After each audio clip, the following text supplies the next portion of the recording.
Day 10 of neck sewing challenge. Scallop neck எப்படி stitch பண்ணுறதுன்னு பார்க்கலாம். லாஸ்ட் வீடியோவில் ஸ்கேலப் எப்படி ட்ரா பண்ணுறதுன்னு சொல்லியிருந்தேன்.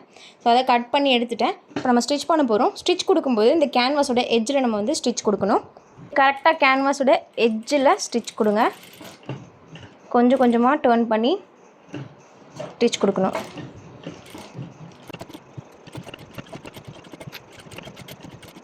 கேன்வாஸில் நீங்கள் சீம் அலவன்ஸ் மார்க் பண்ணக்கூடாது. தைக்கிறதுக்கான ஸ்பேஸை நம்மளோட ஃபேப்ரிக்கில் தான் கொடுக்கணும். கேன்வாஸில் எக்ஸாக்டாக மெஷர்மெண்ட் என்னமோ அதை ட்ரா பண்ணிப்போம். அதை அப்படியே கட் பண்ணிக்கோங்க. நல்லா கேன்வாஸோட எட்ஜில் ஸ்டிச் கொடுக்கணும்.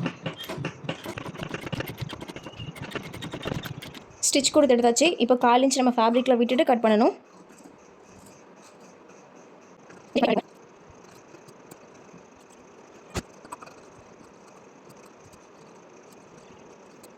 கட் பண்ணி எடுத்தாச்சு. இப்போது நம்ம ஸ்லாஷ் கொடுக்கணும்.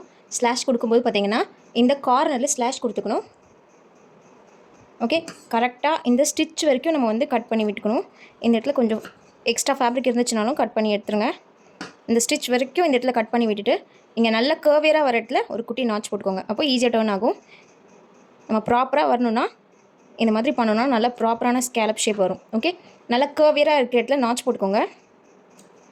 இந்த இடத்துல ஸ்லாஷ் கொடுத்துக்கோங்க. ஸ்டிச் வரைக்கும் கட் பண்ணி விட்டுக்கோங்க. இங்கே ஃபேப்ரிக் எக்ஸஸாக இருக்க மாதிரி இருந்துச்சுன்னா கொஞ்சம் கட் பண்ணி எடுத்துருங்க. இந்த மாதிரி ஃபுல்லாகவும் கட் பண்ணி எடுத்துக்கிட்டு நம்ம டர்ன் பண்ணிக்கலாம். ஸ்லாஷ் கொடுத்துட்டாச்சு. இப்போ இதை டர்ன் பண்ணுறோம். ஜஸ்ட் இந்த இடத்துல ஃபிங்கரை வந்து இந்த இடத்துல பிடிச்சிட்டு இப்படி டர்ன் பண்ணி விடுங்க. ஓகே,